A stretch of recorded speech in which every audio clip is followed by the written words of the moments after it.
Hello and welcome back to the Eyes of O Gaming channel for another game review. Today we're going into the sci-fi space territory with The Outer Worlds. This one released in 2019, being developed by Obsidian Entertainment and published by Private Division. Obsidian has been around for a good while now, switching ownership, a couple of controversies, and a bit of a reputation for some technical issues in their games, but overall seem to be regarded fairly well. Now, they were acquired in 2018 by Microsoft, and it was following that acquisition that they announced The Outer Worlds. So today we're going to take a look at Outer Worlds together to see if it still holds up well, and hopefully help you to answer the most important question asked in this review series. Is this still worth it for you? Let's get into it. So jumping right into the general plot without giving away too much as spoilers, the player is going to play as the Stranger, who is also known as the Unknown Variable. The Stranger was a passenger on the colony ship Hope and is headed for the Halcyon system, which is owned by various corporations. The plan was for the trip of the Hope to be 10 years, however the ship was damaged along the way, and this caused the trip to take 35 years instead of 10. During this time, Halcyon was colonized, and this led to the corporations taking over and the formation of the Halcyon Holdings Corporate Board. When the ship eventually shows up, the decision is taken to essentially abandon the colonists by moving the Hope in orbit of the planet Typhon and covering up the fact that it ever arrived. After another 35 years, the Hope is found by scientist Phineas Wells, and he is able to revive the Stranger, or the player character, and the story unfolds from here. Basically, the player character wakes up to a colony which is on the verge of total collapse and facing many issues both internally and externally. It's essentially left up to the player to decide how to proceed from there, whether they just want to follow Phineas's guidance or help the corporations maintain control. There's actually a number of different endings depending on choices made throughout. If you can remember games like Fallout 3 or New Vegas, once you complete the game, it will just go through the various combination of decisions and explain what happens following the game and how your decisions actually impacted it and the resolutions which followed. And I think that's all you really need to know going into the game. You're playing as a revived colonist from a ship that launched in 2285 with the expectation of arriving 10 years later. Due to the various events that happen in between, you aren't revived until 2355. And during this time, the corporations took complete control of the Halcyon system and hid the arrival of the Hope colony ship. The situation that the player character awakes to find is one of a crumbling corporate dystopia. You're going to need to navigate the various issues and disputes and roleplay your way to a final resolution of these various situations.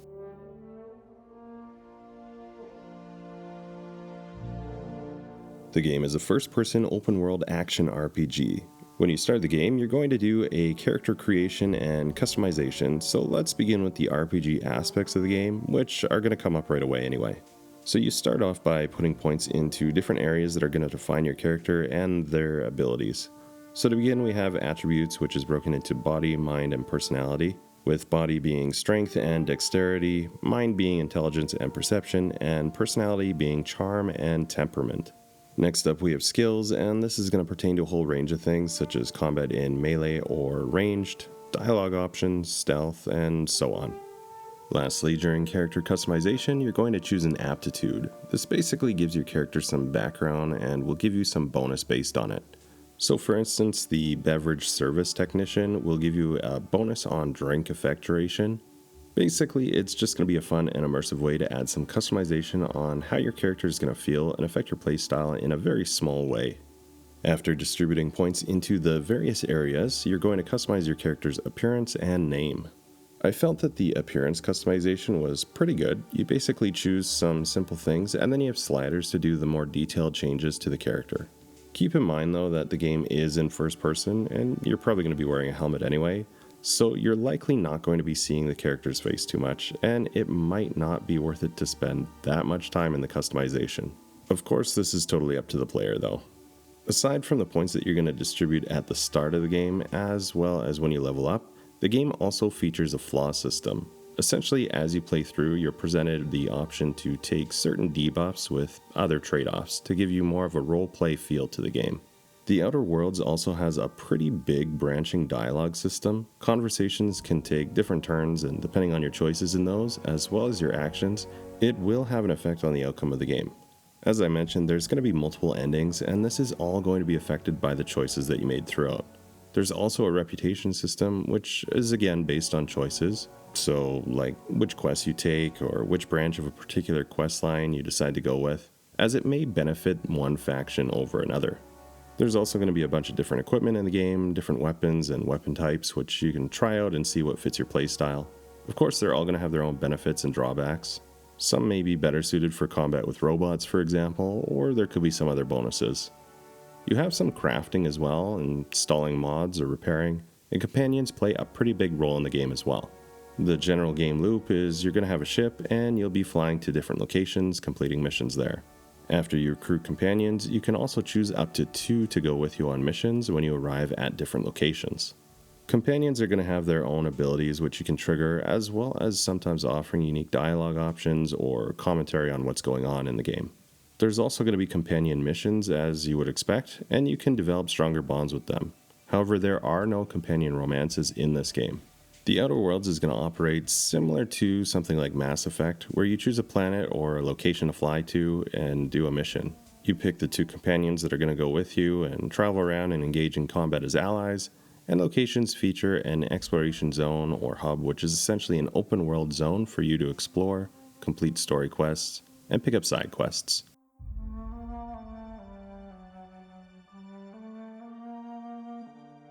So I would say in terms of how the game plays out, the Mass Effect trilogy might be the best comparison. You have a ship and recruit companions, you choose places or are required to go to places in order to complete the story missions, and it's essentially an immersive fast travel in order to get there. Companions have some dialogue and will speak up in certain dialogue situations. You can also build a rapport with them and even get companion quests. Where the Outer Worlds differs from something like Mass Effect is in the way the story is told. Mass Effect went for a mostly serious tone, whereas the Outer Worlds goes for that quirky dark humor style. The Outer Worlds is also going to share a lot in common with Bethesda-style RPGs, such as something like a Fallout. And no, I'm not going to be touching any of the controversies with the devs. There's a ton of videos out there on this, and if you're interested, look them up. Or maybe I could do a dedicated video in the future if there's interest, but that's really not something for a review. Anyway, likely the most obvious Bethesda title to compare the Outer Worlds to is Starfield. Both are space exploration games featuring companions and heading to different worlds for exploration and completing quests. I could go through and do a side-by-side comparison, but then that's all this video would be. Instead, I'm just going to use an analogy in order to touch on a couple of things, and hopefully you're familiar. Basically, I think if we think of Starfield as Star Trek, the Outer Worlds is Firefly. In Star Trek and Starfield, they go for a much more serious tone.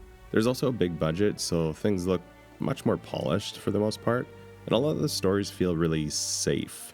If we continue this analogy, Firefly and the Outer Worlds goes for a much quirkier, dark humor style with a lot of sarcasm thrown in. There's also a really interesting Wild West and space feel, and we have a little guy up against big evil corporations which control the Halcyon system. Things are generally less shiny and polished, but you get to have a lot of character development, and it really does not shy away from telling those unique storylines. I haven't actually done a Starfield review yet, but it's coming, and if you want, I can also look at doing a complete comparison of the two. Just let me know down in the comments what you think about something like that. I feel like the flaw system is actually a pretty unique add-on for this game. This has been explored a little, and it doesn't have a huge impact on the play here, but it does help with the immersion if you're a serious role player. An example of when this comes up is if you take a bunch of damage against a certain enemy type, you can choose to have a phobia of it or something like that. If you decide to go for it, there's going to be a trade-off, including a debuff, but it does give you some immersive control over the roleplay aspect of your character's development. We also have a time dilation, which is involved in combat. It feels somewhat similar to something like VATS from Fallout, but it's more of a manual real-time thing where we're slowing down the time. Aside from those, the most unique aspect of the game is probably going to be the general world building. We have a crumbling corporate dystopia which is on the verge of catastrophic failure. It's really interesting to be dropped into this world and see how people are adapting to the realities of it. So in terms of performance and bugs, I didn't really run into any, but this is just my experience and may not be the same as yours. I just like to mention it as far as I can tell, it's a pretty safe game without major issues that would prevent you from completing it.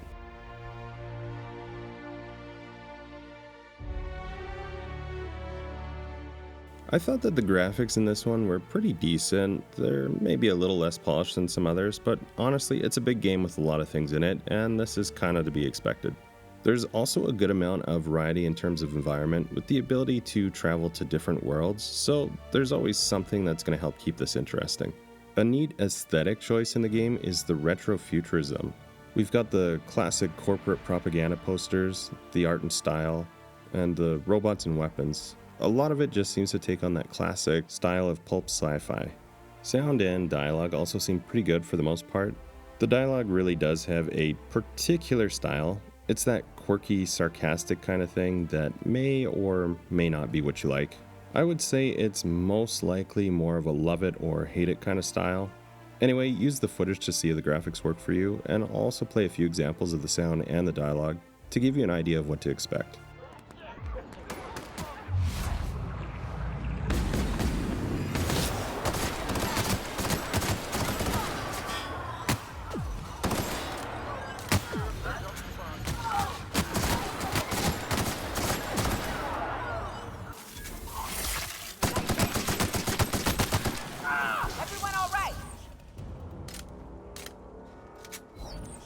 She crammed a fear of danger down my throat. Don't go play with friends. Mantisaurs will tear your arms off. Don't leave the city. Raptidons will spit acid on your face. Marauders can violate you. You'd fall in a sulfur pool. I stuck around way too long, ruled by her fears. I'm 42 years old, but she still sees me as a little boy in need of her protection. I won't stand for it, I tell you. All right. There's no need to strip your screws over it. Sometimes I feel real mean inside, Captain. I think ungenerous thoughts.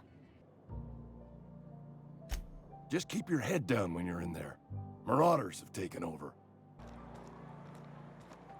I'm sorry. I'll just be a minute. You had a minute. Next one comes out of your pay. Ease off the threats, friend. I'm going. Boss's orders. We all got quotas to make. Okay, so we're done with the general look at the game, and we're just going to get into the opinions and subjective territory. I'd just like to give a heads up, because whether or not I like the game, it doesn't mean that you will or won't, and you should use the first part of the review where we state a little bit more objective to decide if this is right for you. Also, just a warning, I don't do anything like numbers or stars like 3 out of 10 or 9 out of 10, something like that. I don't think it makes any sense in media or games in particular, so I just don't do it. This part is just for fun, where I talk about my own experience with the game. Alright, so the big question here, did I enjoy the Outer Worlds? Yeah. I did enjoy it, but I didn't love it. Don't get me wrong, overall it's a really good game. That said, I did need to take some major breaks while playing it. Basically, it felt a little draggy throughout the earlier mid-game. Granted, this does seem to be kind of my impression with a lot of these open world RPG games lately. The overall story is pretty good, like the world building and main campaign story. Some of the side quests are really quite good as well. Some of them do feel a little long, which is also what I think contributed to the dragging feeling that I had. This is really my own fault though, because I have this insatiable need to accept every single side quest that's given to me when I play these types of games. I feel like once I made the conscious effort to stop doing that and just focus on the main story of the game, I began enjoying it a lot more. This is not the fault of the game, but the way that I was playing it, and it's what contributed to my experience, so that's why I'm talking about it. The quirky dark humor and sarcasm also got to be a little bit much for me at different times. I really don't mind this kind of thing in small doses, but too much of it and I can really start to get tired of it. This is obviously going to be totally player dependent though, so it may be something that completely works for you and holds your interest. One thing that I did really like about this game is how it felt a lot like Firefly to me. Basically, you're the captain of this ragtag crew and you go to a lot of locations where you feel like you're on the frontier, like cowboys in space. And even though I did say that I got a little tired of the sarcastic comedy in long play sessions, it does really work for the game, and like I said, I do like it in the smaller doses. The corporate dystopia is also a really interesting take on things. Instead of this being a typical sci-fi experience full of wonder, it all feels like things have just been cheapened by the corporations, who have little value on life, and just attempt to commercialize literally everything. Taking this approach just gave it a unique spin on things and made it feel fresh when compared to other similar titles. The combat felt extremely basic, however. Don't expect much, and don't expect major challenges either. Everything just feels pretty run-of-the-mill, I would say. When playing through, I felt more capable in all but a couple of confrontations, and very early on you can find yourself wiping out large contingents of bandits. Sometimes the alien life is going to offer a little bit more of a challenge, especially in the unique encounters, but overall it's not going to be a difficult game in terms of combat. The branching dialogue and options for quest completion do add quite a bit of roleplay to the game, and it's nice to have different endings. However, for the most part, it's just going to be some different lines of dialogue at the end of the game during the final narration. There's also going to be a couple of pretty big DLCs, and actually the stories of these quest lines were some of my favorite in the entire game. I highly recommend picking them up in the bundle if you think that you're going to enjoy this game anyway. So overall, I had a very positive experience with this one. It's a fun RPG with some good roleplay mechanics, but keep in mind you're going to have a near constant quirky and sarcastic humor side throughout. And so this may or may not be your thing, depending on if you prefer a more grounded and serious experience. I was most engaged throughout when playing the DLC questlines and the main story campaign, and only lost interest for a while when I got too deep into completing a bunch of the other side quests. But obviously this is totally just my own experience, and you may have a different one. If you like sci-fi RPGs taking place in space and a bunch of comedy throughout, this can be a really good option for you to pick up. So I hope you enjoyed this look at The Outer Worlds. Have you already played through this game? Let me know down in the comments if you agree or disagree with my own opinions on it. If you found the video enjoyable or helpful, please give it a like and also consider subscribing to the channel. I post a bunch of other gaming content, not just reviews, but also walkthroughs and other commentaries on the general gaming scene. And I'd love to have you join the community and help direct the future of the channel. Thank you so much for taking the time to watch today, and until next time, take care.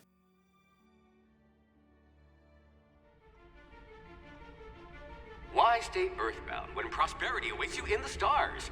Come to Halcyon, the only colony on the edge of the frontier, owned and operated by corporations. A trip of 10 short years will feel like mere minutes, thanks to the comfort and safety of your very own hibernation chamber.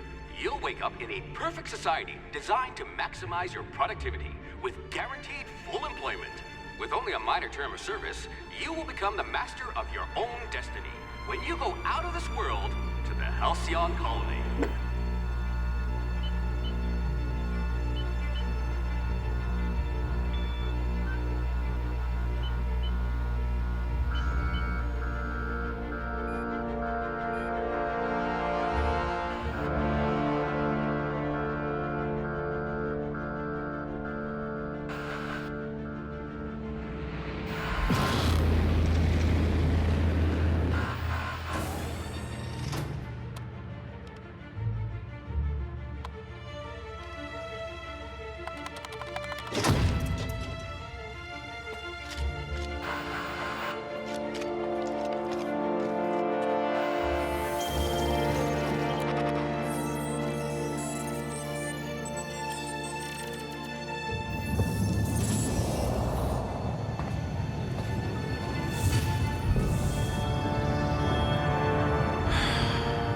Hundreds of thousands of colonists left adrift out here forever, just to keep from damaging the board's bottom line.